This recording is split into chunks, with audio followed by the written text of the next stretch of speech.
What's up, folks? Today we are going to see what kind of chores I do in the wintertime. I have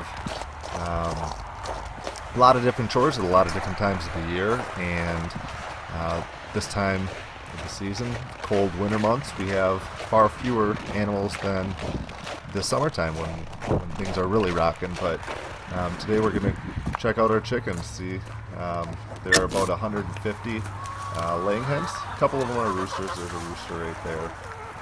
And they spend most of their time in here. This is all of 75 of these chickens are from this past year, and then there are additional 75 that are from this current year.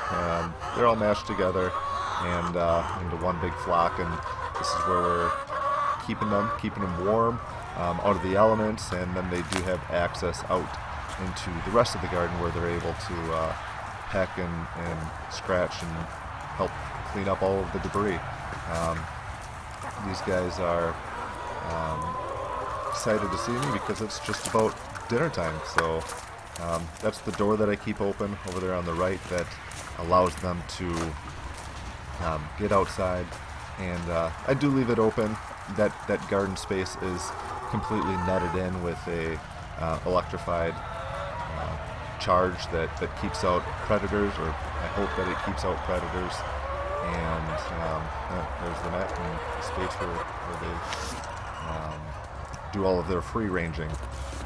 So looks like I think that was a pretty cold day last week, and we got about 16 eggs or so, but usually we're just above 2 dozen a day.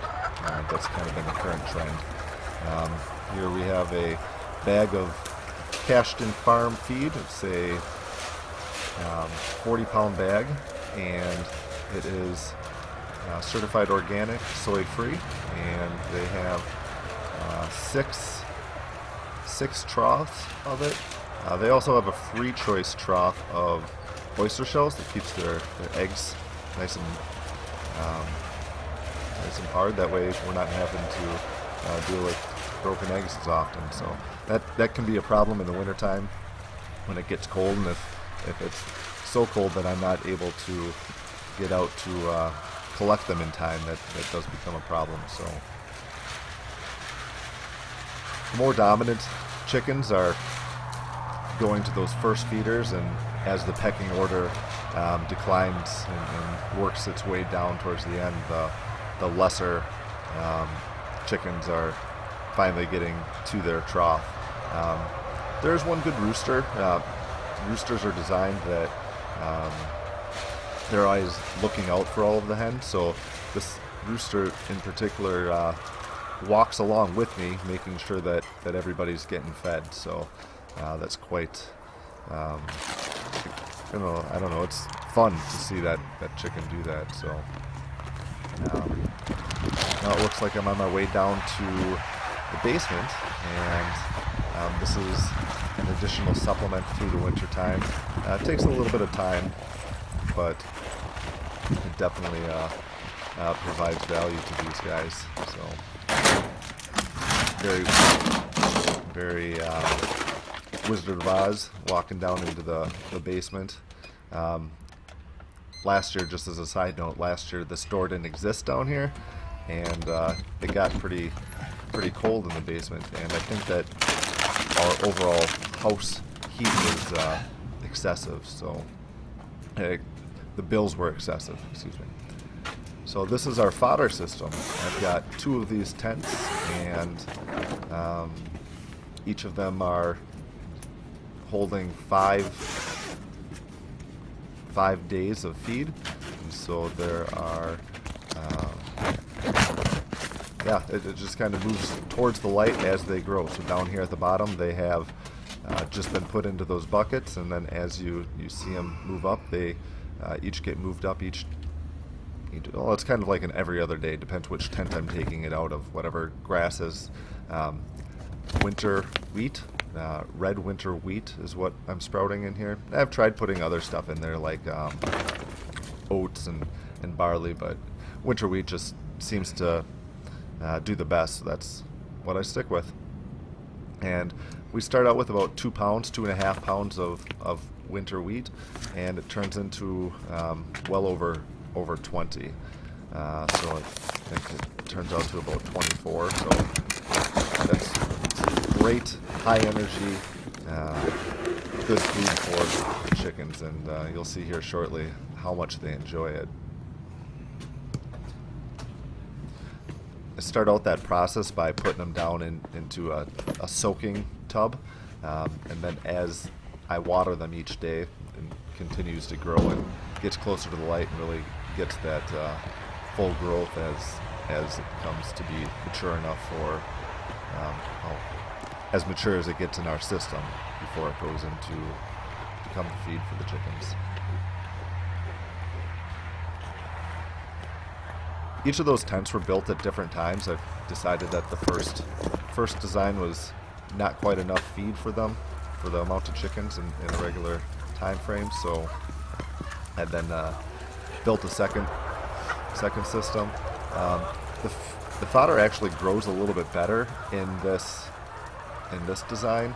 I have those gray totes that you may have saw just a moment ago, and in those gray totes they I don't know, it just takes a little bit longer. It doesn't grow as dense and as thick, but it achieves the same result. And here they go. They love that stuff.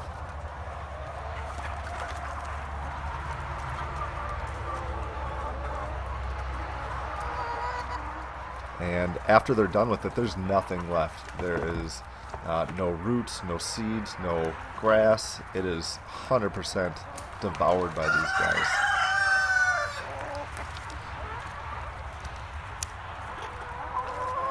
So last year, if you were at the farm, you would have seen that most of our chickens were Rhode Island Reds, which is a great breed, does very well producing a lot of dark brown eggs. But this year, I guess I should add, we did have some Americanas chickens into the flock, but this year we're adding more diversity. We're going to get some green eggs are beautiful and customers love them, so we're going to continue to build that side. And we have blue and green chicken eggs that are going to be speckled into the cartons here this next summer, which with much more vigor, so we're pretty pumped about that.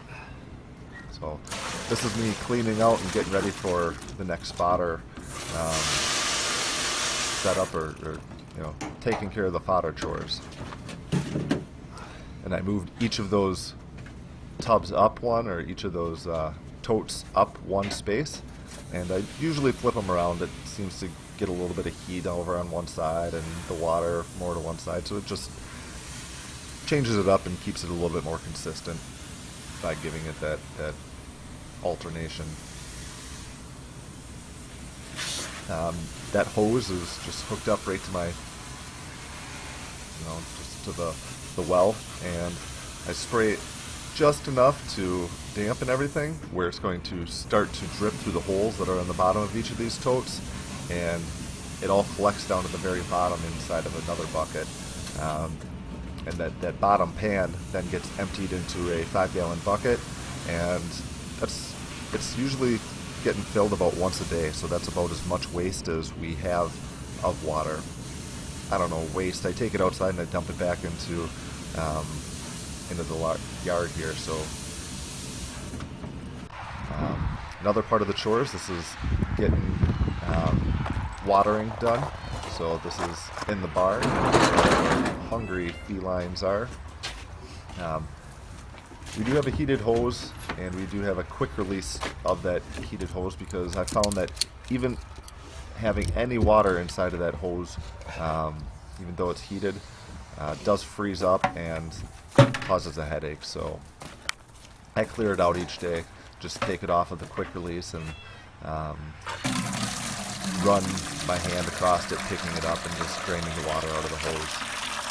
So this first 5-gallon bucket here, this is as much water as the chickens need in a day. And I'll take this and bring that into the coop, and while I'm watering the chickens, I then take the other end of this hose and I put it into the cattle trough. So here I turned it off and I'm running to go put it into the trough, and then we'll get that good and filled and keep keep those ladies hydrated as well. Oh, there's my buddies, Baker and Otis, following me around. They love the cats. Hey. I kind of think that they're waiting to see that I feed the cats, You guys all and buddies? when I walk away, that way they can eat some of their food.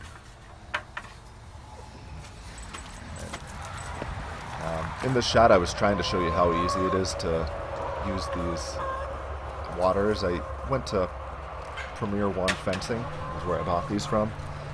They're a heated 5-gallon, or I guess it's probably a 3-gallon bucket, and I just filled each of those up. There's 3 watering nipples on each of them. Yeah, it seems to work all right. They definitely go out and peck at the snow and get that into their system as well. But the two waters seems to be enough. I've got 2 spare ones down in the basement, and last year I had them freeze. They'd freeze shut, like the lid. It's kind of like a soda bottle where you twist it off. It's not really a soda bottle. It's more of, I don't know, maybe like a lens on a camera. The way that it sits on there, and you kind of do a quarter turn, and you're able to take it off. And yeah, that top piece can freeze, and you can really struggle to get that off. But so I think that I skipped the part where I'm turning off the water for the cows, but now I'm going out to do a physical check. It's important to go take care and view these guys on a regular basis. I do skip out on some days when it's bitter cold. The days are short. I'll skip this part, but I sure do love cattle and what they do for the farm overall and helping grow our soil here. So, walk down here and make sure that they've got feed. Overall strategy is to give them a round bale or 2 at a time, and that way they focus all of their attention on eating each of those 2 bales. Part of the problem with winter for me is that my fencing, electric fencing, doesn't necessarily penetrate through the skin to the skin through the thick hide and fur that these beasts get during the wintertime. So they kind of get to do a little bit of what they want, and part of the reason I go down to try to help them out is point them in the right direction and get them focused to a space where I want their attention as opposed to where they'd like to go give the attention to. So Baker is a cattle dog. Come here. Red heeler, and he is pumped up. He's jacked to go get down here and listen for some commands. I don't know that I have it 100% right, but he listens to me, and we achieve our goals in moving the animals. Here I'm trying to get to the other side of the cow. We're chasing her the wrong way. She knows that we're trying to corral her in a direction, and she's just going down. This is between 2 rows. This is out in our silvo pasture. This is down in between 2 rows. So here they're taking a turn around back into the space that I do have them, set for the time being. So the row that we were in just wasn't where I want them. That's about it. That's the kind of stuff that I'm up to here in the wintertime. I'm going to wrap this video up. Let me know what you think of this stuff. Give me some comments down below. I'm going to continue to show and share. I know that it's not always fun to come out here and join me in the cold weather here, but yeah, thank you very much for following and participating and helping me live the dreams that I aspire to. So all the rest of the animals sure appreciate it too. So thanks again, and talk to you all soon. Bye-bye.